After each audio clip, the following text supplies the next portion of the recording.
அஸ்ஸலாமு அலைக்கும் வரஹ்மத்துல்லாஹி தஆலா வபரகாத்துஹு. அன் உமர் இப்னுல் கத்தாப் ரலியல்லாஹு தஆலா அன்ஹு அன்னஹு கால் சமீது ரசூலல்லாஹி ஸல்லல்லாஹு அலைஹி வஸல்லம் யகூல் இன்னமல் அமாலு பின்னியாத் வ இன்னமா லிக்குல்லி இம்ரிஇம் மா நவா இலா ஆஹிரில் ஹதீஸ். ஆமன்னா பில்லாஹ் ஸதகல்லாஹு மௌலானல் அலியுல் அஸீம் ஸதக ரசூலுஹு நபியுல் கரீம். நிச்சயமாக அமல்கள் யாவும் நியத்துகளை அடிப்படையாக வைத்திருக்கின்றன. ஒவ்வொரு மனிதருக்கும் அவர் என்ன நியத்து செய்கிறாரோ, என்ன எண்ணுகிறாரோ அது அவருக்கு கிடைக்கும் என்று நபிகள் நாயகம் ஸல்லல்லாஹு அலைஹி வஸல்லம் அவர்கள் நவீன்றதன் மூலமாக நமக்கு எதை உணர்த்துகிறார்கள் என்றால், எந்த ஒரு நல்ல காரியத்தை நாம் செய்தோம் என்றாலும் நாம் நம்முடைய நியத்தை பரிசுத்தப்படுத்தி கொள்ள வேண்டும். இஹ்லாசுன் நிய்யா இஹ்தாருன் நிய்யா என்று அரபியிலே கூறுவார்கள். அல்லாஹ் ரசூலுடைய திருப்பொருத்தத்தை பெறுவதற்காக நான் இந்த நல்ல காரியத்தை செய்கிறேன் என்கின்ற அந்த நல்லெண்ணம் வேண்டும். அந்த நல்லெண்ணம் இருக்குமானால் நிச்சயமாக நம்முடைய காரியங்கள் வெற்றி பெறும், அல்லாஹுடைய பொருத்தம் கிடைக்கும், அவருடைய அருள் பார்வையும் கிடைக்கும்.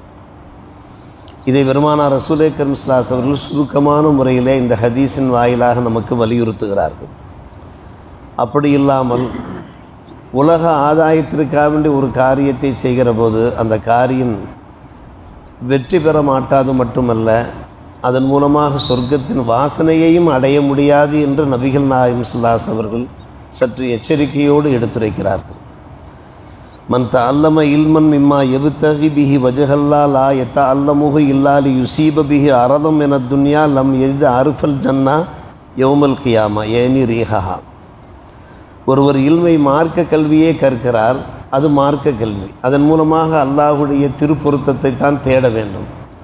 ஆனால் அவர் இந்த உலக ஆதாயத்திற்காக வேண்டி அவர் கற்றார் என்றால் சுவனத்தின் வாசனையை கூட அவர் பெற முடியாது என்று நபிகள் நாயகம் ஸல்லல்லாஹு அலைஹி அவர்கள் என் போன்ற இல்மை கற்றுக்கொண்டிருக்கக்கூடியவர்களுக்கு எச்சரிக்கை விடுக்கிறார்கள். ரசூலே கரீம் ஸல்லல்லாஹு அலைஹி வஸல்லம் மார்க்க கல்வி கற்பதாக இருந்தாலும் சரி, உலக கல்வி கற்பதன் மூலமாகவும் கூட இந்த நியத்தை நாம் பரிசுத்தப்படுத்தி கொள்ள முடியும்.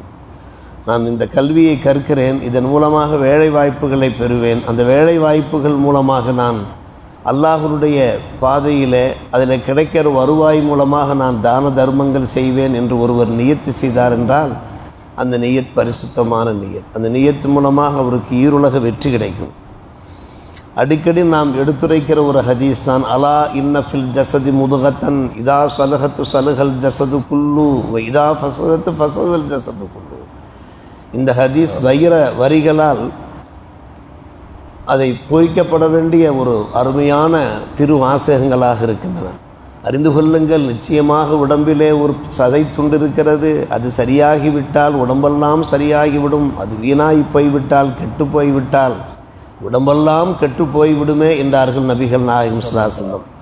அதுதான் அலா வஹியல் கல்பு என்றால் ஹிருதயம் என்று சொன்னார்கள். ஹிருதயம் கெட்டு போனால் உடம்பெல்லாம் கெட்டுப்போம், ஹிருதயம் நன்றாக இருந்தால் உடம்பு. சில சமயங்களில் நாம் சோர்ந்து போவதற்கு, பலகீனப்படுவதற்கு, தளர்ந்து போவதற்கு, நோய்வாய்ப்படுவதற்கெல்லாம் அந்த ஹிருதயம் காரணமாக இருக்கின்றது. மன வலிமை இருக்குமானால், மன உறுதி இருக்குமானால் எப்படிப்பட்ட பிரச்சனைகளையும் நாம் எதிர்கொள்ள முடியும், சமாளிக்க முடியும். ஒரு பக்கம் இந்த விளக்கம், மறுபக்கம் நாம் பார்க்கிறோம் நம்முடைய மனசில் கெட்ட எண்ணங்கள், தீய எண்ணங்கள், கலுசடையான குணங்கள் இருக்கக்கூடாது. அது இருக்குமானால் நம்முடைய உடம்பு கெட்டுப்போகும். அதன் காரணமாக நாம் ஒரு நிம்மதியில்லாத ஒரு நிலைக்கு ஆளாகி விடுவோம். இது இந்த ஹதீஸினுடைய தாத்பரியம், இதனுடைய தத்துவபூர்வமான கருத்து. உடம்பிலே ஒரு சதைத்துண்டு இருக்கிறது, அந்த சதைத்துண்டு சரியாக சீராக இருக்குமானால் அந்த உடம்பு சீராக இருக்கும். அது கெட்டுப்போனால் உடம்பெல்லாம் கெட்டுப்போகும், வீணாகி போகுமே. அதுதான் இருதயமாக இருக்கிறது என்கின்ற ஹதீஸ் ஒவ்வொருவருடைய மனசிலேயும் இந்த ஹதீஸ் ஆழமாக பதிய வேண்டும். இன்னும் சொல்லப்போனால் பெருமானார் ரசூலே கரீம் ஸல்லல்லாஹு அலைஹி வஸல்லம் பகருகிறார்கள், நாம் செய்கின்ற செய்கைகள் காரணமாக, நம்முடைய கெட்ட பழக்க வழக்கங்கள் காரணமாக, கெட்ட குணங்கள் காரணமாக நம்முடைய இதயம் பாதிக்கும். அதையும் நபிகள் நாயகம் எச்சரிக்கை செய்கிறார்கள். ஒரு அடியார் ஒரு பாவத்தை செய்தார் என்றால் அந்த பாவத்தின் விளைவாக அவருடைய உள்ளத்தில் ஒரு கரும் புள்ளி விழுகிறது. நம்முடைய முகத்திலே நம்முடைய கைகாலிலே கரும்புள்ளிகள் தோன்றி கொண்டே இருந்தால் நம்முடைய முக அழகு கெட்டு போகுமா இல்லையா? நம்முடைய தோற்றம் பார்ப்பதற்கு அசிங்கமாக இருக்குமா இல்லையா? ஆனால் உள்ளத்திலே அந்த கரும்புள்ளி விழுகிறது. நம்ம வெளியே தெரியாமல் இருக்கலாம் ஒரு பாவம் செய்கிற போது. ஆனால் அந்த மனிதன் அந்த பாவத்திலிருந்து விடுபட்டு பாவ மன்னிப்பு கேட்டு தௌபா செய்து விட்டான் என்றால் அவனுடைய உள்ளம் பரிசுத்தமாக கண்ணாடியை போன்று தெல்ல தெளிவாக ஆகிவிடும். மறுபடி அந்த பாவத்தை அவன் செய்து கொண்டே இருந்தான் என்றால் அந்த கரும்புள்ளி அதிகரித்து கொண்டே போகும். ஹத்தா தௌலுவ கல்பா, இதயத்தையே அது ஆக்கிரமித்து கொள்ளும். தௌலுவ கல்பா என்றாலே அந்த அர்த்தம் தான். அது பற்றித்தான் அல்லாஹ் ரப்புல் ஆலமீன் குர்ஆன் ஷரீஃபிலே சொன்னான், கல்லா பல் ரான அலா குலூபிஹிம் மா கானூ யக்ஸிபூன். மக்கள் செய்கின்ற அந்த செய்கைகளுடைய விளைவுதான் அவருடைய உள்ளத்திலே அது துருவை உண்டாக்குகிறது. ரைன்லேருந்து எடுக்கப்பட்ட ஒரு வார்த்தை. ரைன் என்றால் அரபியில் துரு என்பது பொருளாகும். ஒரு அழகான ஹதீஸ் பாருங்கள். நம்முடைய செய்கைகளுடைய விளைவு இவ்வளவு மோசமாக இருக்கிறது. இதன் காரணமாகத்தான் நாம் கேட்கிற துஆக்கள் கபூலாக வேண்டுமென்றாலும் கூட நம்முடைய மனம் பரிசுத்தமாக இருக்க வேண்டும். பரிசுத்தமான உணவுகளை நாம் சாப்பிட வேண்டும். ஹராமான வழியிலே நாம் சம்பாதித்த அந்த வருவாய் மூலமாக நாம் சாப்பிட்டோம் என்றால் என்னதான் தலைகீழாக நின்று நாம் அல்லாஹ்விடத்திலே பிரார்த்தித்தாலும் துவா செய்தாலும் விழலுக்கு இறைத்த நீராகத்தான் போகும். அந்த துவாவுக்கு மதிப்பே கிடையாது. இந்த ஹதீஸை நாம் பலமுறை நாம் கேள்விப்பட்டிருக்கிறோம். பெருமானார் ரசூலே கரீம் ஸல்லல்லாஹு அலைஹி அவர்கள் நம்முடைய புற வாழ்க்கையை மட்டும் சரி பண்ணுவதற்காக வேண்டி இந்த உலகத்திலே தோன்றவில்லை.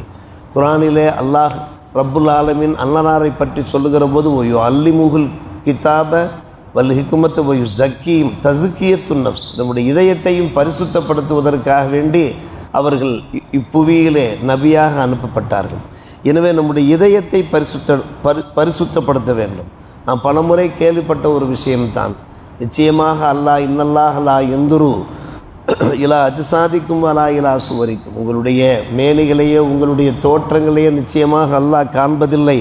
வலாக்கி எந்துரு இலா குலூபிக்கும் ஆமாலிக்கும், உங்களுடைய இதயங்கள் எப்படி இருக்கின்றன, உங்களுடைய செயல்பாடுகள் எப்படி இருக்கின்றன என்பதைத்தான் அல்லாஹ் கவனிக்கிறான்.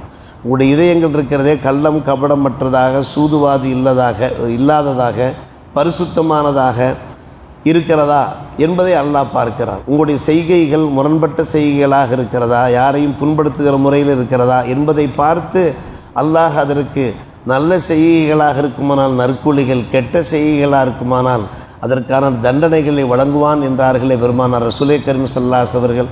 அப்படியானால் நாம் நம்முடைய மேனியை அலங்கரிப்பது போன்று சிங்காரிப்பது போன்று நம்முடைய இதயத்தை பரிசுத்தப்படுத்த வேண்டும். இதற்காகத்தான் இந்த புனித மாதத்தில் பெருமானார் ரசூலே கரீம் ஸல்லல்லாஹு அலைஹி அவர்கள் இந்த புவியிலே அவதரித்தார்கள். முடிவாக இமாம் ஷாஃபி ரஹ்மத்துல்லாஹி அலைஹி அவர்களுடைய ஒரு அழகிய கூற்றை இங்கே பதிவு செய்கிறார்கள். இமாம் ஷாஃபி ரஹ்மத்துல்லாஹி அலைஹி எவ்வளோ பெரிய மாமேதை, அதாவது சட்ட பிரச்சனையிலே அவர்கள் ஒரு சிறந்த ஆய்வாளர் அல்லவா, சட்ட மேதை அல்லவா. அவர்கள் தங்களுடைய இளம் பிராயத்தில் தங்களுடைய ஆசிரியரிடத்தில் சென்று ஒரு முறையீட்டை முன்வைக்கிறார்கள். அதை அவர்கள் வாசகமாக ஒரு பாடலாக படித்து காண்பிக்கிறார். ஷக்கவுத்தி இலா வக்கி இன் சூஹிஃபி ஃபஅர்ஷதனி இலா தரிக்கில் மஆசி வ அக்பரனி பி அன்னல் இல்ம நூரும் வ நூருல்லாஹி லா யுத்தாலி ஆசின். அற்புதமான ஒரு வாசகம். என்னுடைய அன்பு ஆசிரியர் வக்கி, அவருடைய ஆசிரியர் பெயர் வக்கியிடத்தில் சென்று எனக்கு ஞாபக சக்தி குறைவாக இருக்கிறதே, என்னுடைய ஞாபக சக்தி சரியாக ஆக வேண்டுமே என்று நான் முறையிட்டேன். ஷக்கவுத்து முறையிட்டேன், என்னுடைய மனக்குறையை எடுத்துரைத்தேன்.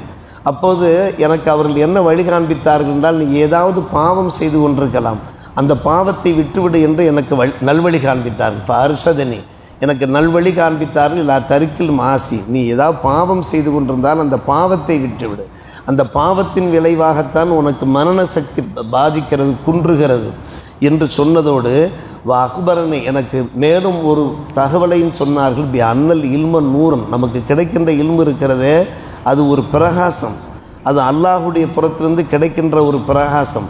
இன்றைக்கு நாம் ஒரு நல்ல விஷயத்தை கற்கிறோம் என்றால் நம்முடைய இதயத்தில் ஒரு பிரகாசம் ஏற்படுகிறது, ஒரு ஒளி ஏற்றப்படுகிறது.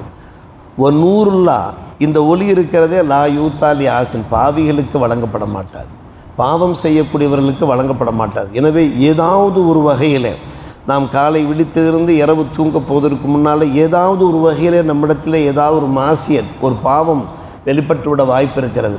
அதனுடைய விளைவை நாம் சந்திப்போம் என்று சட்டமேதை இமாம் ஷாஃபியிடத்திலே கூறுகிறார்கள். அவர்கள் இறையச்சத்தில் மிக உயர்ந்தவர்கள், உச்சாடத்தினில் இருந்தவர்கள் அவர்களை பார்த்து சொல்லுகிறார்கள். அப்படியானால் இமாம் ஷாஃபி ரஹ்மத்துல்லாஹி தம்முடைய ஆசிரியரிடத்தில் போய் தம்முடைய மனக்கிடக்கையை சொல்ல, ஆசிரியர் அதற்கு பதில் சொல்ல, இவர்கள் மேலும் மேலும் தங்களை பரிசுத்தப்படுத்திக் கொள்ள, ஒரு மாமேதைகள் நிலை இப்படி என்றால் நாம் எப்படி என்பதை யோசித்து பார்க்க நம்முடைய மனசை பரிசுத்தப்படுத்த வேண்டியிருக்கிறது. எனவே என்றைக்கும் நம்முடைய அமல்கள் வெற்றி பெற வேண்டுமென்றால், இறை பொருத்தம் கிடைக்க வேண்டுமென்றால், அல்லாஹுடைய அருள் பார்வை, கனிவான பார்வை நமக்கு கிட்ட வேண்டுமென்றால் நம்முடைய நியத்துகள் பரிசுத்தமாக இருக்க வேண்டும் என்கிற பெருமானார் ரசூலே கரீம் ஸல்லல்லாஹு அலைஹி வஸல்லம் அறிவுரையை நாம் நம்முடைய வாழ்க்கையிலே கடைபிடிப்போம். அல்லாஹ் நல்ல புரிவானாக. வாஹிர் தாவானா அல்ஹம்துலில்லாஹி ரப்பில் ஆலமீன்.